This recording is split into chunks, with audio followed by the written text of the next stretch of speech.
देखो, पिछले क्लास में जो हम आपको बताए थे कन्वर्सन ऑफ यूनिट, ठीक है, वो पुराने जमाने का क्वेश्चन हो गया। अब वो उस टाइप का क्वेश्चन नहीं पूछता है, समझिए। तो नए जनरेशन में क्वेश्चन कैसे आते हैं, कैसे हम उसको बनाएंगे, तो देखते हैं। क्वेश्चन लिखिएगा, लिखोगे क्वेश्चन आप लोग, लिखिए। In the new system of units, in the new system of units, in the new system of units, in the new system of units, one unit of time, one unit of time is equal to 100 second, 100 second, comma, one unit of mass, one unit of mass is 10 kg, is 10 kg, one unit of mass is 10 kg. Clear? And one unit of length, and one unit of length is 50 meter, is 50 meter, is 50 meter, is 50 meter. Full stop. In this new system of units, in this new system of units, in this new system of units, one unit of force, one unit of force is equal to, one unit of force is equal to, option A 40 Newton, 40 Newton, option B 20 Newton, option C 1 by 20 Newton, and option D none of these, none of these, none of these। आपको ध्यान देना। देखो ये question तो आप जो कल question बनाए थे और आज आपको जो बताया जा रहा है, दोनों में आसमान जमीन का अंतर, ठीक है। पहले तो आप देखें तो बहुत आसान क्वेश्चन था ये, आपको अभी पता भी नहीं चल रहा है इसको करें क्या करें, कैसे बनाए। तो आपको बहुत आसान क्वेश्चन है, बहुत ही आसान है। कह रहे कोई नया सिस्टम मानिए, यानी न एसआई न सीरियल, कोई नया सिस्टम मानिए जिसमें एक यूनिट टाइम जो है वो 100 सेकंड के बराबर, कितना सेकंड के बराबर, 100 सेकंड, और मास 10 kg यानी और लेंथ 50 मीटर, यानी आपको वैसा यूनिट मानना है जहां पे मास आपका कितना हो, 10 kg हो, लेंथ 50 मीटर हो और टाइम आपका 100 सेकंड हो। और उस सिस्टम में आपको फोर्स का वैल्यू निकालना, किसका वैल्यू निकालना, फोर्स का। बहुत आसान क्वेश्चन है, कैसे बनाते हैं देखो। तो किसका वैल्यू पूछा, फोर्स का। तो यहाँ फोर्स का जिसका पूछेगा ना उसका डायमेंशनल फॉर्मूला लिखो। क्या होता है फॉर्मूला, ML3/2 पढ़े हो ना। फोर्स का डायमेंशनल फॉर्मूला कितना होता है, ML3/2। क्लियर। जिसका पूछेगा, मान लो यही क्वेश्चन में अगर हमारा एनर्जी पूछता, किसका पूछता, कि मान लीजिए इसी सिस्टम में हमें किसका पूछता, एनर्जी का, तो क्या लिखेंगे, ML2 3/2 पक्का, ठीक है। चलिए अब बताइए, यहां देखो क्या करना है ना, मास कितना माना है जो बताओ, 8, पावर कितना 1, लेंथ कितना बोला है 50, पावर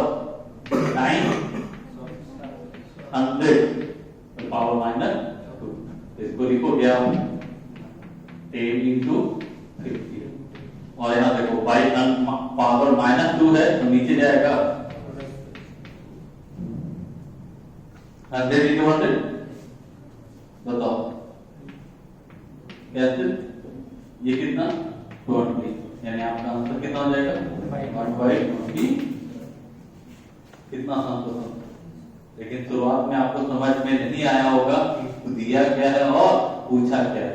तो भाई यहाँ क्या किया कि मान जैसे हम लोग 1 केजी मानते थे, ये कितना मान लिया 10 केजी।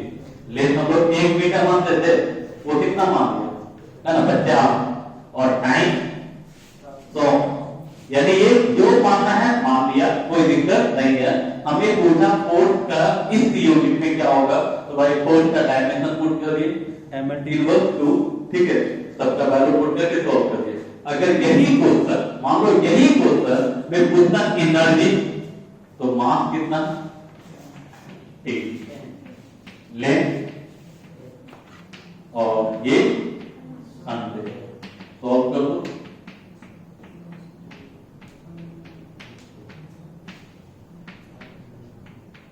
क्लियर, बताओ। यहां से आप होगा 2, ये भी कितना 2, ये कितना 5, यानी आपका आ गया 5/2 जूल।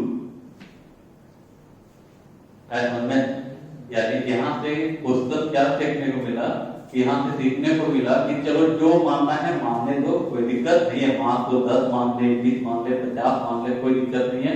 हमें जिसका पूछेगा उसका डायमेंशनल फॉर्मूला पुट कर देना है, है ना। जिसका पूछेगा, फोर्स का पूछा फोर्स का, एनर्जी पूछा एनर्जी का, अगर प्रेशर पूछता तो प्रेशर का। क्लियर। और जो जो माना है, तो मास माना 10 केजी, लेंथ माना 50 मीटर, टाइम माना है ना 100 सेकेंड, सबका वैल्यू पुट करके सॉल्व कर दिए, जो आएगा वो आंसर होगा। कोई दिक्कत, नोट कर लो। ऑप्शन में है ना 1/20 न्यूटन।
हो गया बाबू, आगे बढ़े।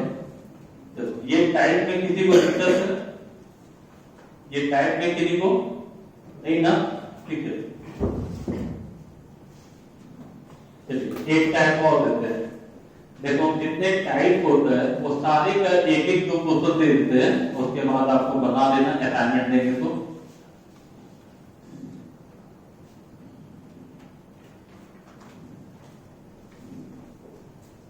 देखो एक टाइप और है, लिख लो इसको,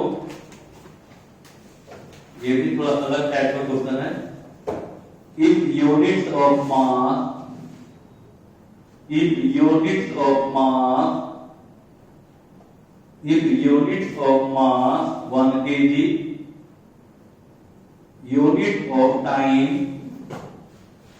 unit of time is 1 minute, is 1 minute, and unit of acceleration, and unit of acceleration is 10 meter per second square, 10 meter per second square, the unit of energy is, the unit of energy is option A 36 into 10 to the power 6 joule, option B 3.6 into 10 to the power 6 joule, option C 0.36 into 10 to the power 6 joule, and option D 0.036 into 10 to the power 6 joule.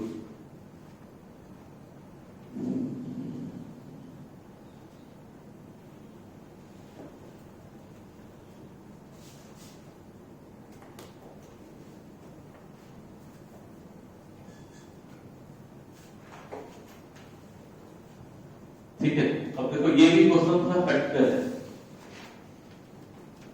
यही कारण है कि physics में हम लोग को problem होता है। मैथ पढ़ना थोड़ा ज्यादा मजा क्यों आता है और फिजिक्स में थोड़ा दिक्कत क्यों होता है, दोनों में क्या अंतर है भाई? हालांकि सबसे इंटरेस्टिंग पेपर फिजिक्स है, तब भी आपको दिक्कत होता है। ठीक है, मैथ में आपको ज्यादा मन लगता है फिजिक्स के रेस्पेक्ट में, तो आखिर कारण क्या होता है? थ्योरी में तो कोई दिक्कत नहीं होता है। जब आप न्यूमेरिकल बनाना स्टार्ट करते हो बुक में, तो बुक में क्या होता है कि एक न्यूमेरिकल बनाए, फिर दूसरा आपने अटैम्प्ट किया, दूसरा जो होता है वो अलग टाइप का होता है। जैसे ये कन्वर्जन ऑफ यूनिट का ही क्वेश्चन है, लेकिन एक फॉर्मेट कर बताए थे जो पुराना जमाना का था, जो एम करीम ऐसी वर्मा में था। ये आपका सेकंड टाइप जो हम बताया, और ये थर्ड टाइप है। तीनों अलग अलग टाइप है। जब तक आप तीनों टाइप नहीं जानोगे, जब तक आपका क्वेश्चन आपका नहीं बनेगा। मैथ में क्यों इंटरेस्ट आता है? क्योंकि मैथ में जब आप कोई बुक बनाते हो, चाहे आदि शर्मा बनाओ, चाहे आदि शर्मा बनाते हो, चाहे कैसी सिन्हा बनाते हो, ठीक है, वहां टाइप 1, टाइप 2 और टाइप 3 का भी क्वेश्चन होता है। तो मान लेते सर सर आपको थ्योरी दे दी, एक क्वेश्चन टाइप 1 का क्या किया, बढ़िया से एक्सप्लेन कर दिए। टाइप 1 में 5 क्वेश्चन होता है, एक क्वेश्चन एक्सप्लेन कर दिए, 4 क्वेश्चन उसी टाइप का है और बनाते हो बनता है। लेकिन फिजिक्स में कोई भी ऐसा बुक नहीं है जो टाइप 1 और टाइप 2 करके, तो अगर ऐसा होता तो फिजिक्स भी आप लोग का जबरदस्त होता, पढ़ने में मजा आता। लेकिन फिजिक्स का क्या है, जैसे वर्मा जी का क्वेश्चन बनाते हो तो एक एक क्वेश्चन आपका अलग अलग कंसेप्ट पर है, यानी हर क्वेश्चन एक दूसरे से डिफरेंट है। तो जब तक आपको पूरा नहीं बताया जाएगा, आपको नहीं समझ में आएगा। अब आप क्वेश्चन बनाने गए, एक क्वेश्चन बनाए नहीं बना, फिर दूसरा बनाने गए फिर नहीं बना, फिर टेंशन। तो ऐसे क्या होता है कि आपका इंटरेस्ट कमते चला जाता है। यही कारण है कि हम आपको कभी भी डायरेक्ट नहीं बोलेंगे उसको बनाने के लिए। आप पहले क्या कर लेना, पूरा जैसे डायमेंशन प्रॉब्लम, पूरा डायमेंशन का कंसेप्ट क्लियर कर लो, मेरा असाइनमेंट बना लो। मेरा असाइनमेंट बनाने के बाद आप एम करीम बनाना है बना लो, आपको एसडी बनाना है बना लो। हम दावा करते हैं कि 90+ क्वेश्चन आपका बनेगा तो बनेगा। तब हमें आपको 10% क्वेश्चन ही बताना पड़ेगा, तो उतना बताना कोई बड़ी बात नहीं है। और आप खुद सोचो कि अगर आप एसडी बनवा का 90% क्वेश्चन खुद से बना देते हो, इससे +1 क्या होता है? जहां पे एक ही क्वेश्चन टीचर को सॉल्व करना पड़ता है, वहां पे आप 90% क्वेश्चन खुद से अटेम्प्ट ले रहे हो, तो आपके लिए तो प्लस पॉइंट है ना कि आप खुद से बना रहे हो। लेकिन उसके लिए जितने टाइप ऑफ क्वेश्चन का जानकारी होना चाहिए वो आपको दे दे। देखो एक टाइप ये भी है, यहाँ आप गौर से देखो क्या कर रहा है कि मास को क्या मान लिया 1 kg, फिर टाइम को 1 मिनट माना है आपको, तो 1 मिनट और कितना सेकंड 7। क्लियर? और क्या कर रहा है भाई, unit of acceleration is 10 metre per second square. Acceleration क्या कर लो 10 मीटर पर सेकंड स्क्वायर। और आपसे पूछ दिया एनर्जी, क्या पूछ दिया एनर्जी। तो अब कैसे बनाओगे इसको? आपको मास दे दिया, आपको टाइम दे दिया, लेंथ दिया, लेंथ आपको नहीं दिया, लेंथ दिया नहीं दिया, दिया क्या एक्सेलरेशन दिया और पूछा एनर्जी। देखो एनर्जी का फॉर्मूला m/2 m/2 क्लियर है? तो m/2 जहां m पता है, जहां d पता है, l पता है नहीं, l हमें पता नहीं है। तो क्या करेंगे भाई, तो a का वैल्यू है ना ए बराबर आपको दिया हुआ कितना 10 मीटर पर सेकंड स्क्वायर, तो ए बराबर हमें कितना दिया हुआ है। और एक्सेलरेशन का डायमेंशन L3/2 बड़े हो, एक्सेलरेशन का L3/2 कितना 10। कोई दिक्कत? तो यहां हम लिख सकते हैं इसको L/T² माइनस नीचे जाके प्लस इक्वल टू कितना 10। तो बताओ इसको लिखेंगे हम L इक्वल टू कितना 10 T² तो 10 और T का वैल्यू कितना है 60 का स्क्वायर। तो बताइए कितना हो जाएगा, बताओ। ये 3600 into 10, तो इसको लिखते हैं 36 into 10 to the power 3, yes या नो लिख सकते हैं। 3600 हुआ ना into 10, तो 36 into 10 to the power 3 और लेंथ है भाई कितने मीटर। अब बताओ एनर्जी का पूछा है, एनर्जी का कितना मास कितना 1, लेंथ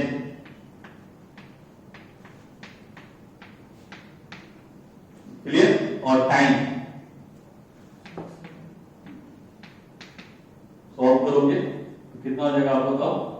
ये तो बाकी हो जाएगा, इसको लिखोगे 36 into 36 square into 10 to the power 6 10 to the power 6 by ये माइनस है तो नीचे जाकर प्लस 60 into 60। बताओ ये क्या हो जाएगा आप बताओ। तो इससे देखो ऐसे कैंसिल करते समझ लेना, 36 कैंसिल हो गया, यहाँ कितना बचा 10 to the power 2 10 to the power 2 ऊपर जाएगा -2। तो बताओ इसको क्या हो जाएगा 36 into 10 to the power 4 option में है नहीं। हाँ तो ऐसा करो, मैथ के स्टूडेंट हो ना, तो अगर हम एक पॉइंट यहाँ बढ़ाएंगे तो यहाँ पावर 5 होगा, फिर अगर इधर ले जाएंगे तो पावर 6 हो जाएगा। तो क्या हम इसको लिख सकते हैं mathematically 0.36 into 10 to the power 6 joule option में है। कोई दिक्कत है किसी को? नोट करो।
तो ये सब क्वेश्चन आप देखते ही लग रहा हो कि ये सब क्वेश्चन ठीक है, यानी इस टाइप का क्वेश्चन हमारा एग्जाम में आ सकता है।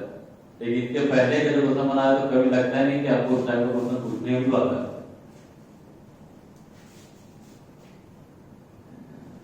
बढ़े आगे।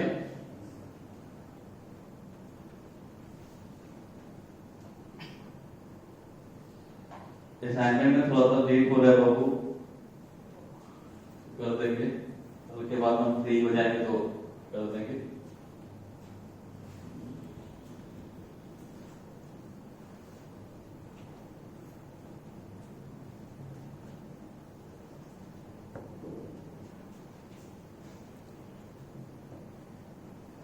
हटाया जाए तो अब इसको हम हटाते हैं बाबू। ये जो कंसेप्ट है कन्वर्जन ऑफ यूनिट, इसको हम लोग समाप्त करते हैं।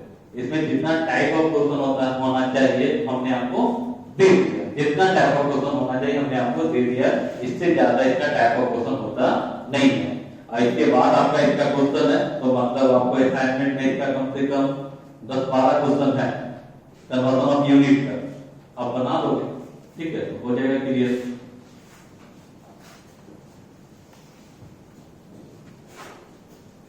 नेक्स्ट अब आते हैं नेक्स्ट एप्लीकेशन। कहता है to check the dimensional correctness of given physical equation. यानी क्या करेगा, आपको इक्वेशन दे देगा, ठीक है, इक्वेशन दे देगा और कहेगा कि चेक कीजिए कि ये सही है या गलत है, सही है या गलत है। यानी आपको इक्वेशन देगा और चेक करने के लिए बोलता है कि दिया गया समीकरण सही है या गलत है, आपको चेक करना है। और कौन से मेथड से चेक करना, डायमेंशन मेथड, क्योंकि हम पढ़ क्या है, डायमेंशन, ठीक है। तो हेडिंग टू चेक द, जैसे पहला आप लोग को ना कन्वर्सन एप्लीकेशन में पहला क्या था, कन्वर्सन ऑफ यूनिट। यहां दूसरा एप्लीकेशन इसका हो गया टू चेक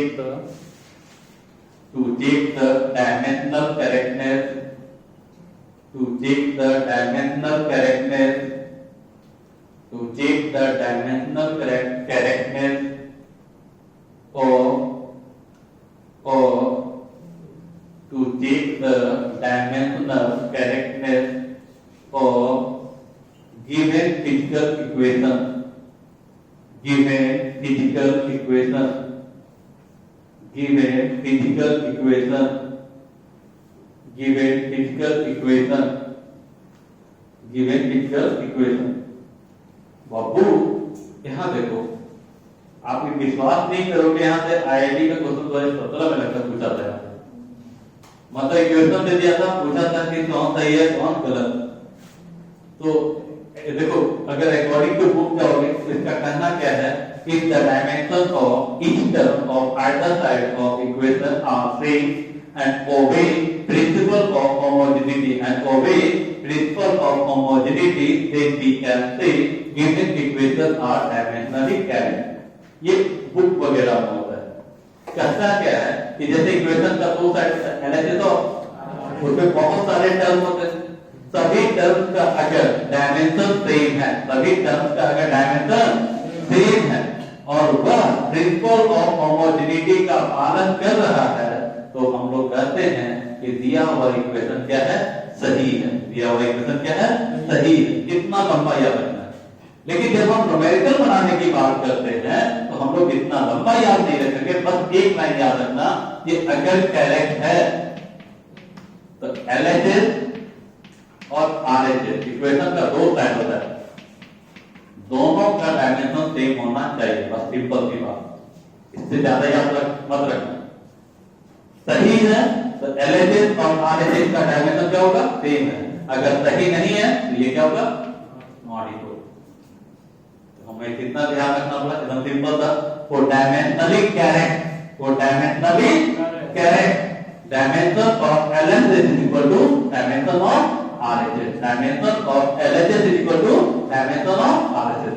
और incorrect, dimension of LHS not equal to dimension of RHS. उतना याद रखने की जरूरत नहीं है, ठीक है। तो पढ़ाई दो तरीके से होता है, कॉपी मोटा करने के लिए, तो वो जो हम पहला जो बताए थे वो कॉपी को क्या करेगा, मोटा करेगा। यानी जब हम न्यूमेरिकल बनाएंगे तो इससे बनाएंगे, ठीक है। हम उतना लंबा याद नहीं रखेंगे कि इफ डायमेंशन ऑफ, है ना, each term of either side of equation are same and obey principle of homogeneity, then we can say, है ना, given equation are dimensionally correct. इतना लंबा याद नहीं रखेंगे, हम सीधे याद रखेंगे कि अगर एलएचएस का डायमेंशन और आरएचएस का डायमेंशन सेम है तो वो डायमेंशनली करेक्ट होगा, अगर सेम नहीं है तो वो डायमेंशनली इनकरेक्ट होगा। क्या किसी को आपत्ति दिखाया जाए तो देखो, if dimension of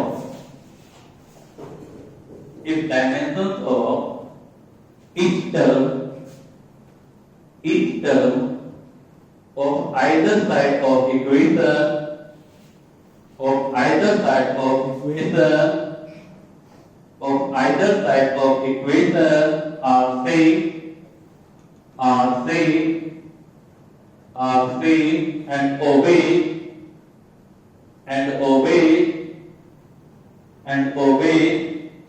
principle of homogeneity and obey principle of homogeneity, then we can say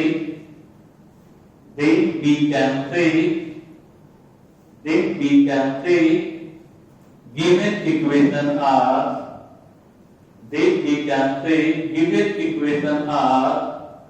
dimensionally correct. Then we can say given equation are dimensionally correct. समझे? लेकिन आपको उतना लंबा याद रखने की कोई जरूरत नहीं है। आपको सीधे क्या याद रखना है? कि यदि LHS और RHS का डायमेंशन सेम है तो वो सही है, अगर सेम नहीं है तो वो सही नहीं है। लिखोगे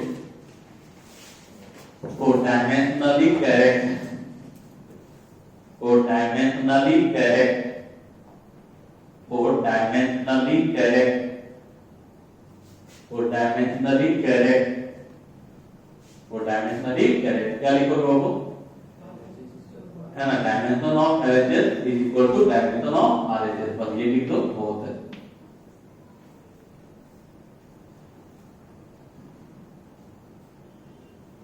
क्लियर?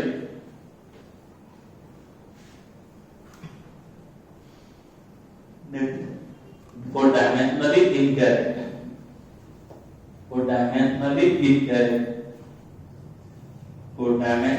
incorrect, क्या लिखोगे? Dimension of LHS not equal to dimension of RHS. Clear? Dimension of LHS not equal to dimension of RHS.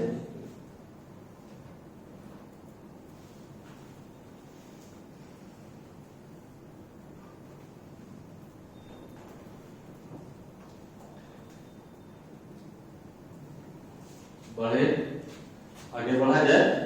अब देखो इसका थोड़ा सा पहले सिंपल था। मान लो ये इक्वेशन है, आपको इक्वेशन दे देगा t equal to 2 pi under root L by. इसको चेक करना है ना, चेक द गिवन इक्वेशन। तो चेक करना है कि ये इक्वेशन सही है या गलत है। तो वेयर t जो है वो टाइम पीरियड का फॉर्मूला है, आगे पढ़ना है 11th में ही। L जो है वो लेंथ होता है, क्या होता है? लेंथ। और G तो जानते हैं, acceleration due to gravity, acceleration due to gravity.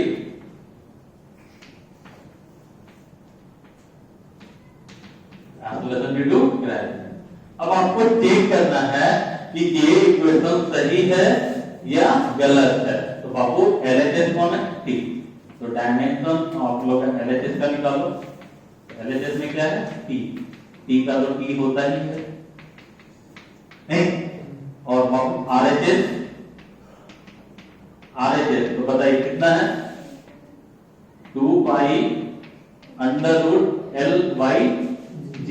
2 pi number है ना, इसका कोई डायमेंशन नहीं होता है। बताओ L लेंथ L और G एक्सेलरेशन L/2, यस या नो। और रूट का मतलब क्या होता है? चलो रूट ही रहने से, चलो रूट रहते हैं। पावर करते हैं आप, पावर 1/2 करते हैं।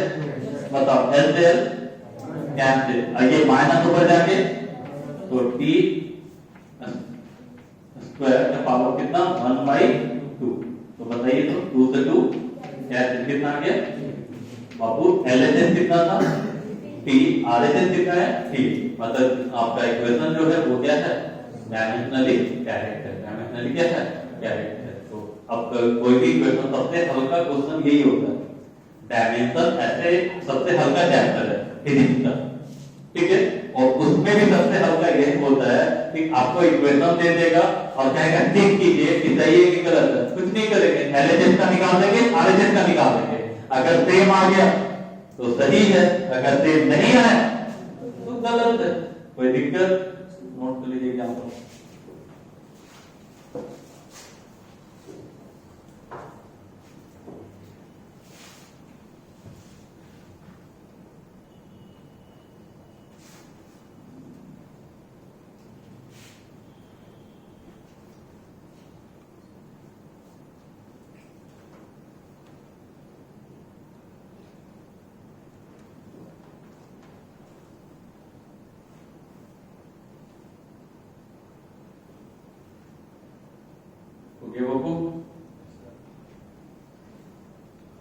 इसमें बस इतना सिंपल सा याद रखना है, अगर LHS और RHS का डायमेंशन सेम है तो वो डायमेंशनली करेक्ट होगा, अगर सेम नहीं है तो वो डायमेंशनली क्या होगा, इनकरेक्ट होगा।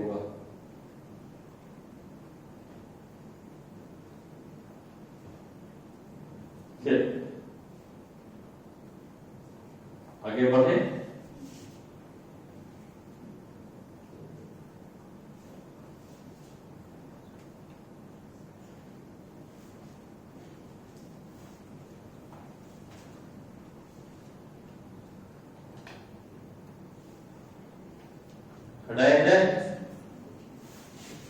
यहाँ एक चीज और सीखना, ठीक है, यहाँ एक चीज और सीखने लायक क्या है कि क्या अगर कोई इक्वेशन डायमेंशनली करेक्ट है तो क्या वो हमेशा सही होगा, तो नहीं। ये ध्यान रखिएगा, ये ऑब्जेक्टिव में फंसाएगा आपको, समझिए। और ऐसा क्वेश्चन तो ज्यादा फंसाता है, क्योंकि ऐसा क्वेश्चन वही बच्चा बना सकता है जिसका डीप थ्योरी में नॉलेज है, यानी आपका थ्योरी एकदम क्लियर है, तभी आप इसको बना सकते हो। नहीं तो न्यूमेरिकल बनाना थोड़ा आसान होता है, लेकिन जब थ्योरी से अगर घुमा दे लैंग्वेज से तो फंस जाओगे। तो वही बच्चा भी बना सकता है जो एकदम उसको थ्योरी को क्या किया हुआ है ना, क्लियर किया हुआ है। जैसे यहाँ करना क्या चाह रहे हैं, जैसे देखो हमारा करना क्या है, S equal to UT plus AT square. क्या ये इक्वेशन सही है? इक्वेशन सही है? नहीं, ये इक्वेशन सही नहीं है। यदि रियल में देखा जाए तो ये इक्वेशन क्या है, गलत है। यहाँ क्या होना चाहिए, हाफ होना चाहिए, ठीक है, यानी रियल में गलत है। अब चेक करो डायमेंशन से, इसका डायमेंशन कितना, क्लियर बताओ। U initial velocity LT inverse time का T, और एक्सेलरेशन का LT इनवर्स टू S पर plus two minus two cancel, ये L, ये भी L और ये भी L। देखो तीनों का डायमेंशन सेम है, यानी डायमेंशनली ये क्या है, करेक्ट है। सॉरी हाँ, डायमेंशनली ये करेक्ट है, लेकिन न्यूमेरिकली क्या है, गलत है।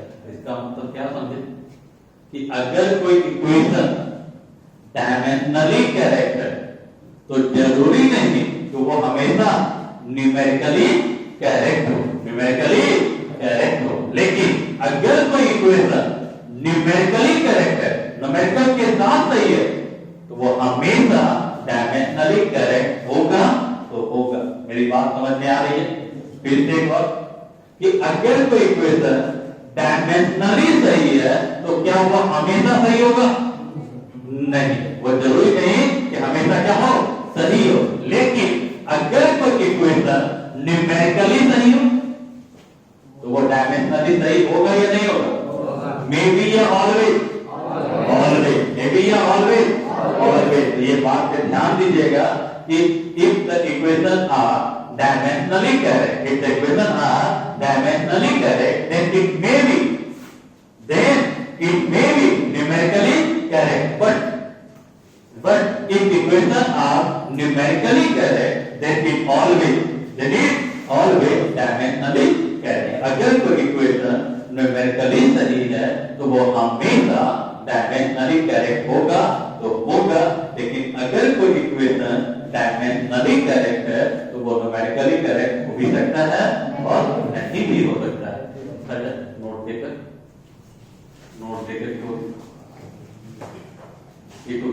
if typical equation are dimensionally correct,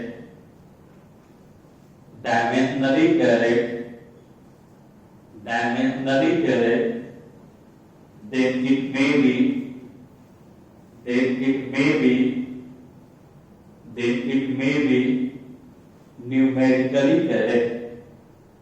numerically correct. मे भी जहां लगने का मतलब हो भी सकता है और नहीं भी हो सकता है, may be numerically correct. But if equation are numerically correct, numerically correct, numerically correct, they keep always, they keep always, they keep always dimensionally correct, they keep always dimensionally correct, dimensionally correct, clear? यहां तक किन्हीं को कोई doubt? ठीक है, तो यहां तक आपको बता दी। इसका क्वेश्चन बहुत आसान होता है कि आपको फिगर दे देगा, ठीक है, फिगर का इक्वेशन दे देगा और आपको चेक करना है कि इक्वेशन सही है या गलत है, सही है या गलत है। वर्मा जी का बुक आपके पास है? हाँ, ठीक है। तो यहाँ क्या है ना, जैसे इसमें ज्यादा क्वेश्चन होता नहीं है,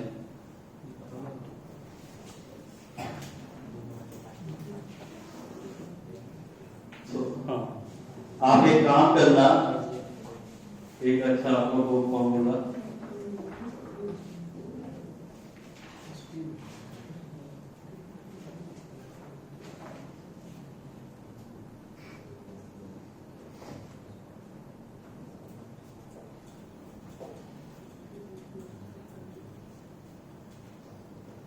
तो इसको कल क्लास में यूज कर देंगे, ठीक है, क्योंकि इसमें एक दो का डायमेंशनल फॉर्मूला नहीं बताया, ठीक है।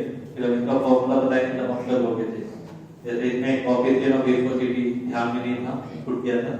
इसका ऐसे होता है ml inverse d inverse, coefficient of viscosity नहीं बनाया था ना, जो आपको डायमेंशन लिखने के लिए दिए थे, तो ये छूट गया था फॉर्मूला। तो इसका होता है ml इनवर्स d इनवर्स और मोमेंट, सरफेस टेंशन तो बताए थे ना, डेंसिटी बताया था, प्रेशर। तो ऐसा करें हम इसका डायमेंशन जिसका नहीं पता उसका फॉर्मूला लिख दे, बाकी तो बना सकते हो, ठीक है। देखो कोएफिशिएंट ऑफ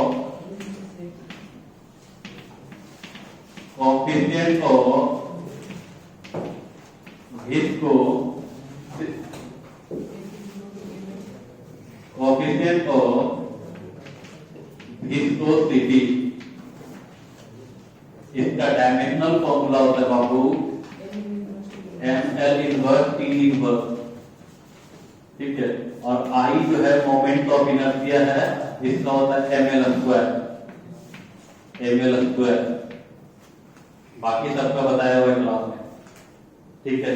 तो एसटी वर्मा का क्वेश्चन नंबर 18 बना लीजिएगा। तो एसटी वर्मा का क्वेश्चन नंबर 18, इसमें चार इक्वेशन दिया हुआ है, आपको चेक करना है चारों इक्वेशन को कि वो सही है या गलत है, सही है या गलत है। तो इसमें दो फॉर्मूला छूट गया था, एक coefficient of viscosity ml inverse t inverse और ये I मोमेंट ऑफ इनर्शिया, इसका फॉर्मूला था ml स्क्वायर। तो चेक कर लोगे, है ना, कुछ करना तो है नहीं, LHS का निकाल देना, RHS का निकाल देना, अगर सही मान गया तो सही है, सेम नहीं आया तो गलत है, कर लोगे। तो यही आपका होमवर्क है, एसटी वर्मा का डायमेंशन का क्वेश्चन नंबर 18, पेज नंबर 10, ठीक है। तो आज कितना ही तक इसको रहने दें, इसको खत्म हो गया, कल उम्मीद है कि वो लास्ट थ्योरी क्लियर हो जाएगा, तो बंद कर दीजिए।